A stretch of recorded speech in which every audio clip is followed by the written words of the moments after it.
Welcome to Householders, a conversation about American life as Zen practice. I'm Inga Annie Wade. And I'm Kyosaku John Mitchell, and we're lay members of the Atlanta Soto Zen Center.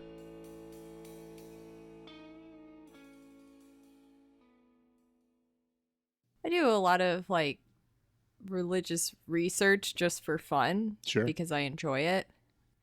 And I learned recently that, historically, from a historical perspective, Moses is more of a legend than a real historical figure. Mm-hmm. And it does, in my head, and I don't know how it is with, Judaism.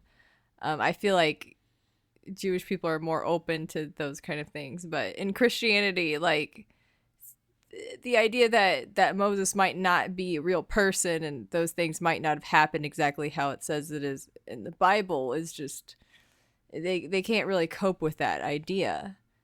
And I was like, okay, well, I'm interested in learning about Buddha and his historical context. And of course, their records of Buddha, like any non-religious records, are about 100 or something years after Buddha. Mm-hmm. So it's not the most accurate thing. Usually you want a record as close to when the person existed as possible.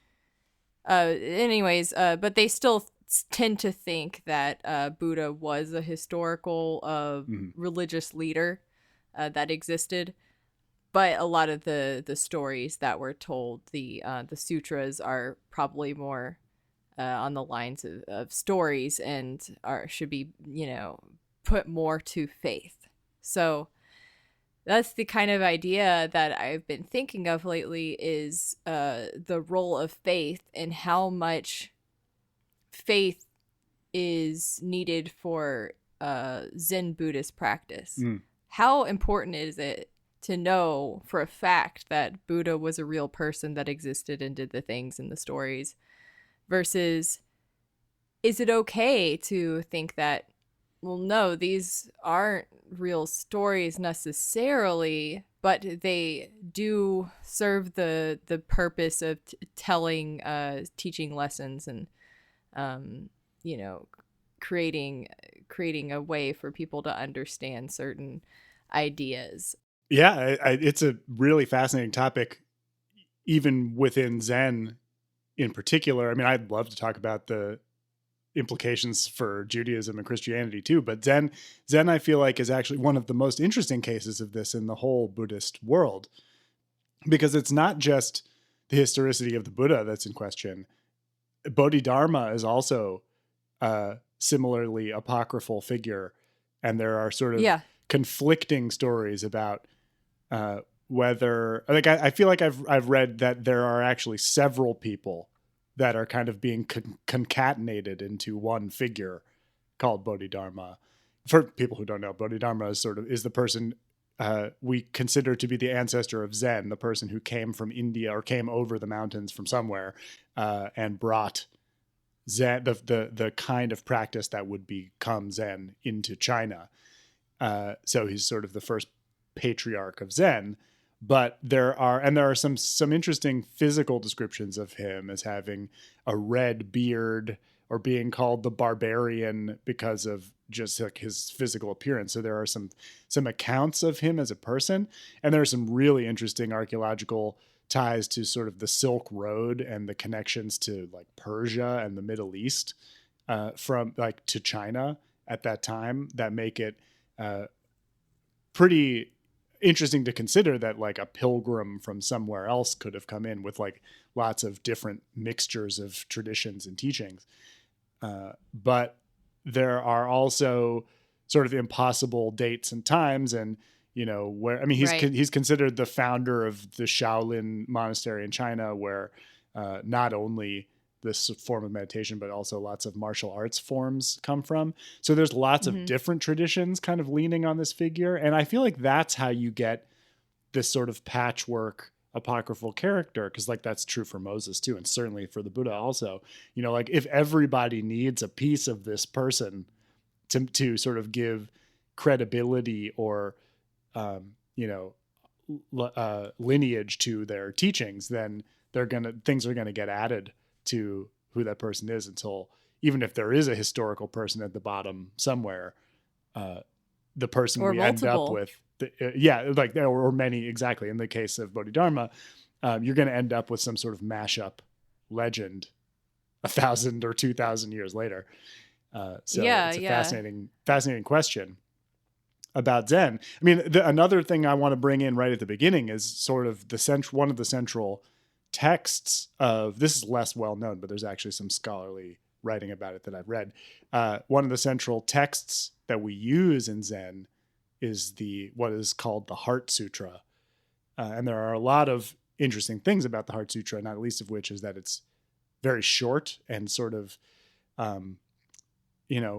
rhythmic and formulaic in a way that isn't really reminiscent of the other Mahayana sutras, right? Like there are some old early Buddhist sutras that are clearly meant to be sort of chanted aloud, and they're short and they contain sort of one nugget of wisdom. But by the time you get to the Mahayana scriptures that people read in Tibet and in China and Japan and elsewhere in later Buddhism, there are these big, long, crazy stories, right? Like the Lotus Sutra is like hundreds of pages of legends and conversations. And it's like more like reading the Bible than it is like reading like a chant.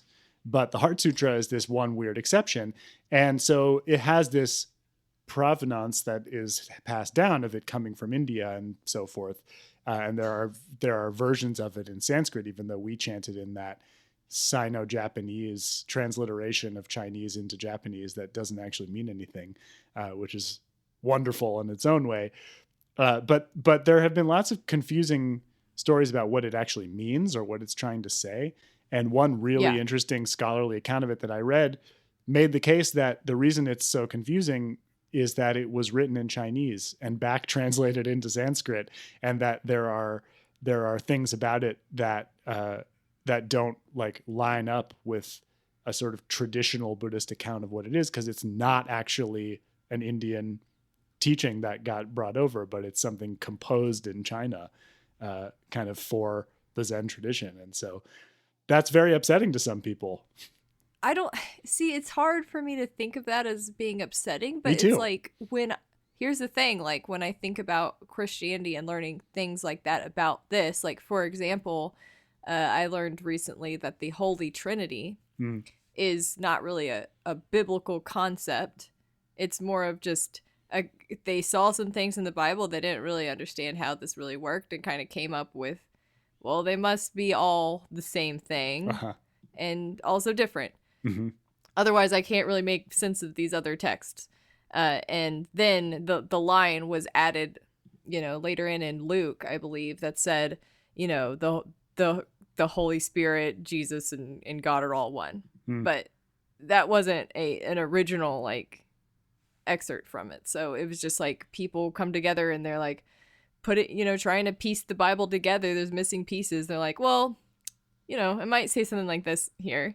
And I don't think there's anything wrong with that. But when it comes to Christianity specifically, like you have whole like religious movements that have fought against each other over something like that, or that specifically, that specifically has been something what is it, the Holy Trinity anyway, it's a huge deal. And to put something that's like a translation of the Bible, it's a perception of the Bible, it's not the exact wording. My question is, like, we chant the Heart Sutra all the time. So I see it as a very important text to Buddhists, and I get that, like, well, it's going to be different from how it was originally intended. It has to be. It's been translated so many times. We recite it in English too. Getting to know exactly what that Heart Sutra is, trying to say, you would probably have to go to the original translation and figure out what those words meant. But at the end of the day, how important is that Heart Sutra to the practice? Right. How important is it to our idea of Zen Buddhism and what it is at the essence of what we're doing? So the really interesting implication of the research that I read is that there is a misunderstanding about the Heart Sutra that it is meant to be some sort of metaphysical description of reality, you know, like the emptiness of everything, and like you know, no suffering, no path, no knowledge, no attainment, like all of those. Yeah. Well, and then the whole form is emptiness, emptiness is form, formulation. Those have been taken historically as philosophical statements, as descriptions of the way the universe is, which does make it like a sacred text of some kind, right? Like it's like a scripture that describes reality. And so if that was, you know, quote unquote, made up in China, that's very upsetting to people, because that means it's not authentic Buddhism or something.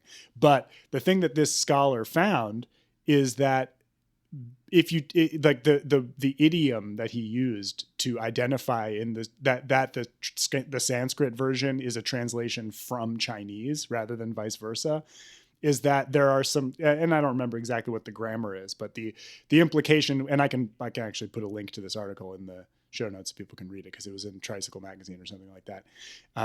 The implication is that this isn't supposed to be taken as a sutra the way that things that we call sutra typically are, of like being a sacred text of the Buddha's teachings that describe the universe as the way it is.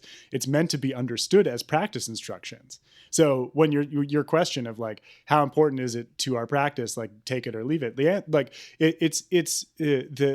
truth. It's, if this account is to be believed, and I do believe it, the truth is that the Heart Sutra is just another one of those short poems about Zazen, like the ones that we read in from Chinese and Japanese. That's just like a particular account of what happens when you're deep in meditation practice. So it's not saying this is the way the universe is and you have to do Buddhism to find out. It's sit and deeply practice the, you know, perfection of wisdom, and you will experience the fact that form is emptiness, emptiness is form. And that's just what happens in your reality when you do this practice. So the Heart Sutra is a nice formulation of that, but it's not the only one we have. And we come up with our own original ones all the time. So it makes sense as a thing to chant, you know what I mean? But it's not like some form of doctrine that you have to hold on to. But for people who do consider it to be that, the idea that the Buddha didn't teach this is really upsetting. And fortunately for us in Zen, we have founding teachings like from attributed to Bodhidharma, who may or may not have been a real person, but these teachings came from somewhere, that say that this is a transmission beyond words and letters. So like the things in the scriptures aren't the fundamental truth, the experiences. And that is something that the Buddha said. That is really interesting that you say that people, you know, would be upset to find out that we're not really sure if Bodhidharma was one singular real person, and if we can really attribute a lot of the things to him. And there are really weird stories about him. Yeah. And I'm like, well, this has to be metaphorical. You know, like the one where he like wanted to keep his eyes open and then cut off his eyelids and then they turned into tea leaves. Yeah, he invented tea. Well, yeah. Well, that probably didn't happen. Yeah, I will just say right now. Yeah. That's probably not true. Yeah. So, I think you're right that there is, about Zen does have this sort of lineage, that is very important to people. I don't know how important it is to me as a singular practitioner, because I think that, yeah, you want to be following the doctrine, you want to be like doing the right thing. I do think, and at the end of the day, there are multiple ways to get to the same place. You know, we have different versions of Buddhism that I think are all valid. And I do think that even practices that are not meditation and are not Buddhism can get you to the same place. So I think that if Buddhism changes over time, and it does, and we have less and less maybe connection to the doctrinal philosophies of old, I just tend to think that I don't think it's necessarily a bad thing. That I don't think just because something's old means it's better, or that they knew something that we didn't. I think if you practice this, then you should know it too, eventually. Mm-hmm. Maybe not right away. Yeah. And so if Sensei, for example, is, passed on, and he's gone through the trouble of being a disciplined student and studied Zazen for a long time and meditated, then he should know it just as well as the old masters did. Mm-hmm. Mm-hmm. Yeah, unfortunately, there's like a bottom line in Buddhism, which is find out for yourself, right? And that is what every Zen teacher says, but it is also what the Buddha says. Like, I don't think that you could find any tradition in all of Buddhism that would overlook the places where the Buddha is recorded as saying this, the truth of this practice is in your own experience of doing this practice, not in the words that I'm saying. There are so many classical sources where that's the case. And so even though there are lots of sutras that are transmitted and revered as the Buddha explaining reality to people, that's something that the Buddha is doing provisionally in his own words. And what he's saying is, you can't understand this just by listening to me speak. You have to go see. And so I feel like there is an implication of that stands the test of time, which is that you will have your own awakening to the truth, and it will be the truth from your own point of view. And that's the thing that matters. So that's how you end up in a situation like we're in today, where like the Dalai Lama, if he can be taken as sort of a representative of like the state of play in Vajrayana Buddhism as a whole, says like, if science finds something out about meditation that contradicts something in Buddhism, we should follow science and not the sutras, right?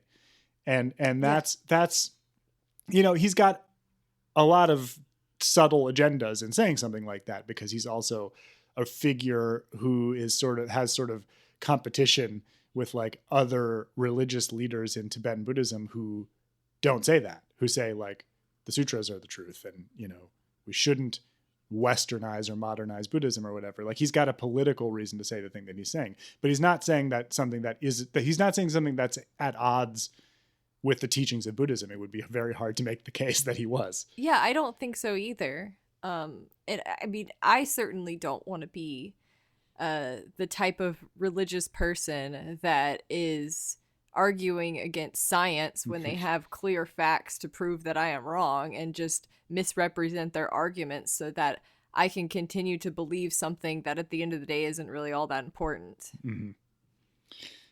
Yeah, and it's certainly not the language of our own tradition to make that kind of separation between science and the Dharma or something like that.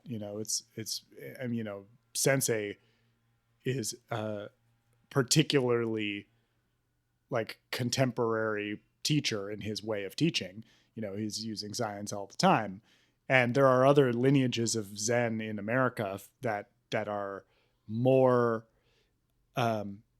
limited in their vocabulary to like stuff that's in Dogen or stuff that's in Zen teachings. But it's just a aesthetic choice to me.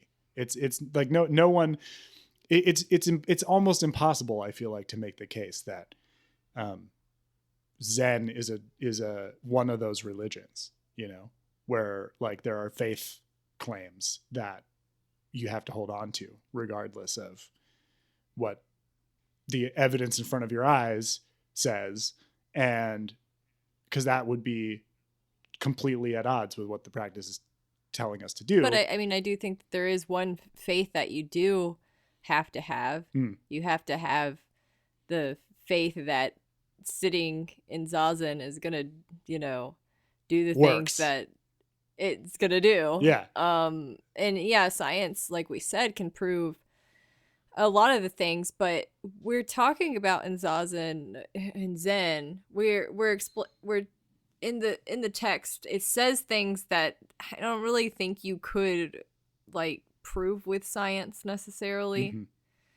It's not something that we could be like, oh yeah, when they say this, they're actually experiencing this one chemical Yeah. that's firing. And I don't think you can, because it's just it is something that goes beyond words, and I think that's where the faith comes in. Mm-hmm. I think that's true, and I think that that is faith. I think that you're right to use that word, but I feel like it's very carefully circumscribed in Zen teachings to the right place. And lots of liberal religious movements, like in Judaism, for example, and surely from Christianity too, will also sort of keep faith limited to that sort of like heart place where you believe in what you're doing and not Mm-hmm. make it into some kind of metaphysical claim about the universe. But it's very hard to keep that in check for religions that have sort of more of a creation story, I guess, or The like a creation story, yeah. yeah. But the like, to look at Dogen specifically in terms of faith, I feel like the method Dogen describes is actually very scientific.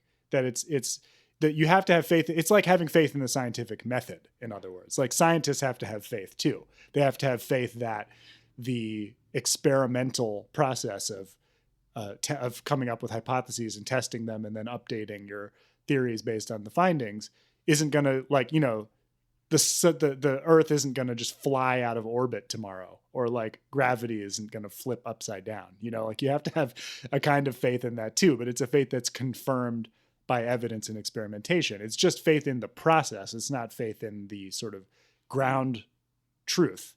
And I think that's exactly what Dogen says about practice. That's exactly what Zen teaches about practice. Is like, yeah, you have to have faith that it's a good idea to sit down and observe for yourself.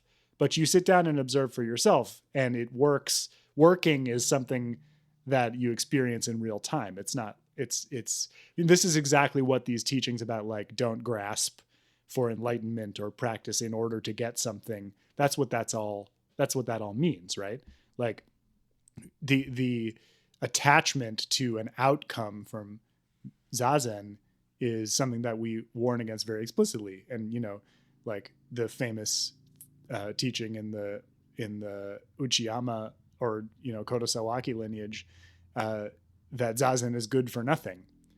Like Mm-hmm. what that means is, don't have faith in something that isn't observable to you about Zazen. Have faith in Zazen as a good thing in itself.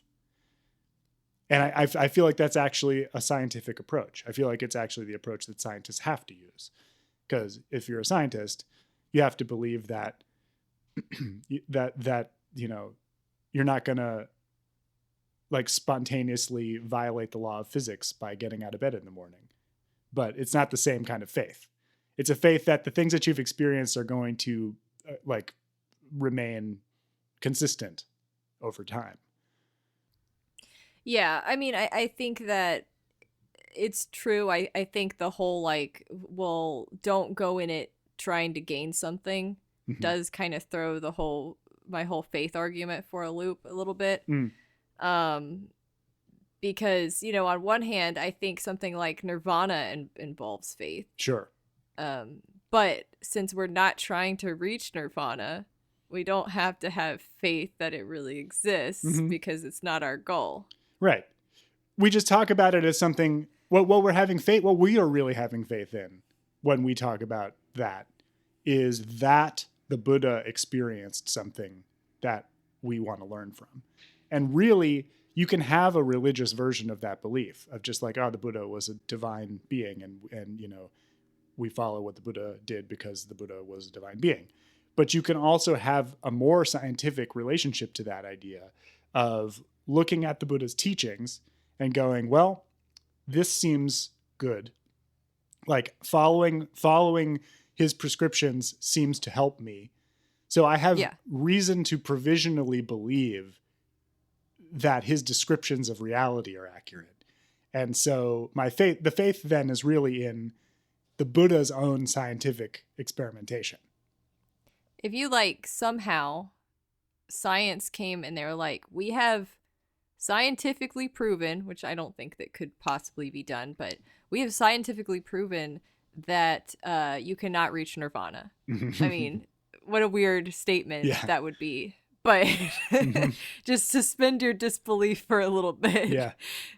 Would that cause you to feel differently about Zen Buddhism? Would it cause me to feel differently? Yeah. Well, I mean, we can only speak for ourselves here. So. I mean, I don't really think of nirvana as real. Anyway, like it's not, that's not to say I don't, I mean, like we're getting into weird territory here because of a phrase in English that causes me no end of trouble, which is to believe in something. Like, what does it mean to believe in something? To believe in God or to believe in enlightenment or whatever sort of faith principle we're talking about. Like, I don't actually really consider that to be like my own cultural concept. Believing in, like, that's not what faith means in Judaism. So I've sort of I inherited that phrase, believe in, to believe in God, from just sort of the language around me. But as I've investigated it and my own experience, I've never really found it to point to anything. Like, I don't actually believe in things that way, like, and I don't know how to explain it any better than that. It's just like, it's not necessary for me to, I guess, to believe in something means to place my confidence in the truth of this thing I can't directly experience, but I like accept is there anyway.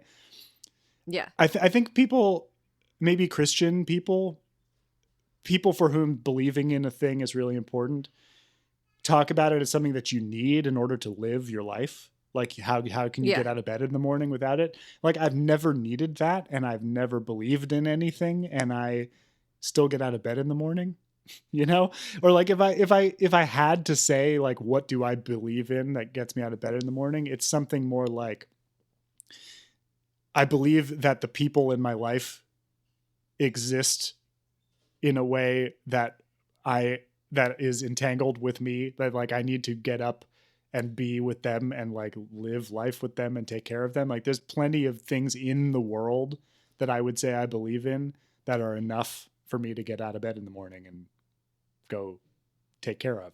So nirvana has never been something like that for me as long as I've been into Buddhism. It's just been a thing that I have heard teachings about that feels deserved by people who do follow the practices and precepts of Buddhism in such a way that they have clearly done good for the world.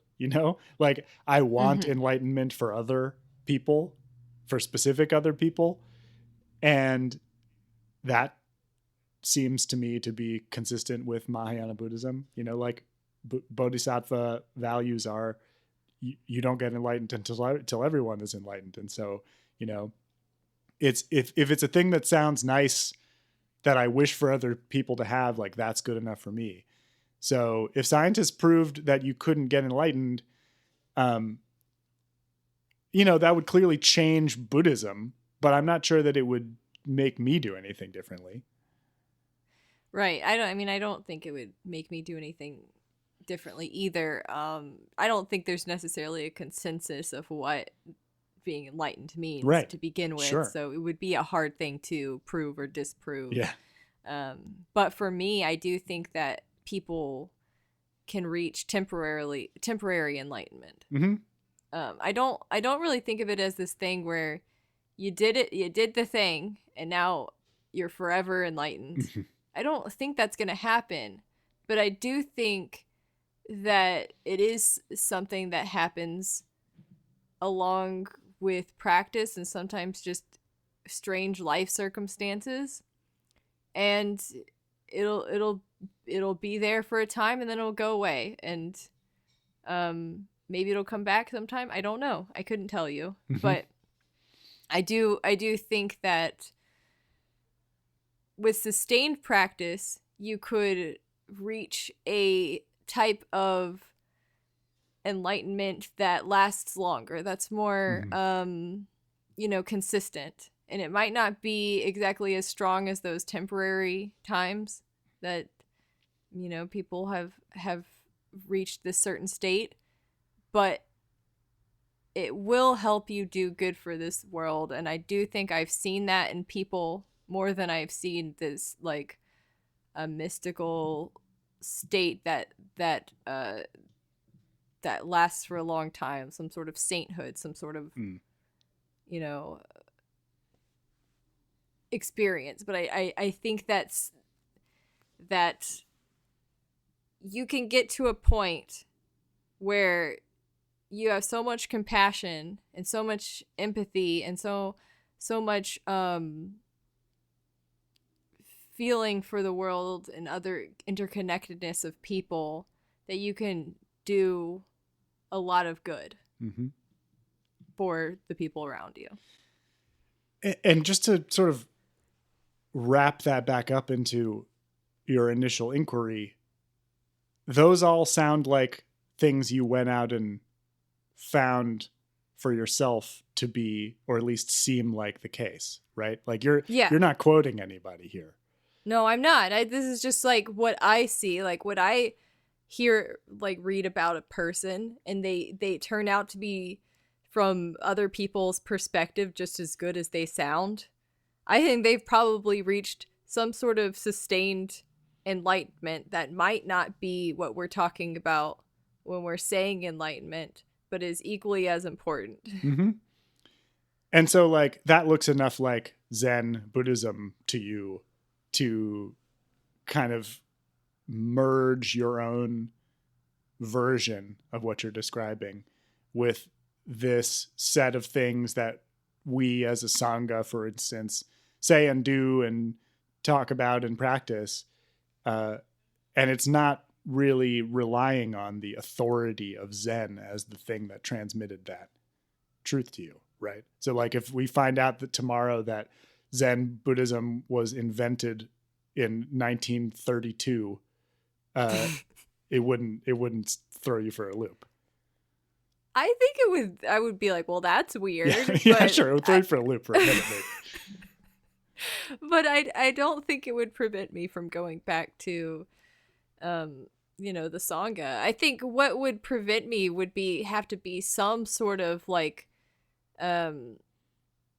really, really big scandal, kind of like the Catholic Church with the pedophiles. That would probably break my faith a little bit. I would say that. Yeah. Like I'd be like, whoa, what about these practices? At least it would make me question a lot of things. Sure. It's like with Christianity, with Catholicism, like, well, what's going on there? Why is this happening? This isn't a good system, or something's going wrong if this is happening. So we need to go back and, think about what could be changed here to make this not happen anymore. And I think the same thing would have to be done to Zen if anything like that ever happened. And yeah, I think that would shake me a little bit. But I don't think there would be any correlation between sitting zazen and pedophilia or something like that. So yeah, exactly. It would have to be the people, the priests, or the practitioners. Right. It's the people. You could get rid of all of those people and everything they had ever said, and it wouldn't change anything about what was true. Householders is a production of the Atlanta Soto Zen Center in Atlanta, Georgia, and the Silent Thunder Order. Find us on the web at aszc.org. Our Sangha depends on your support. You can donate by PayPal to donate at storder.org. Gasho.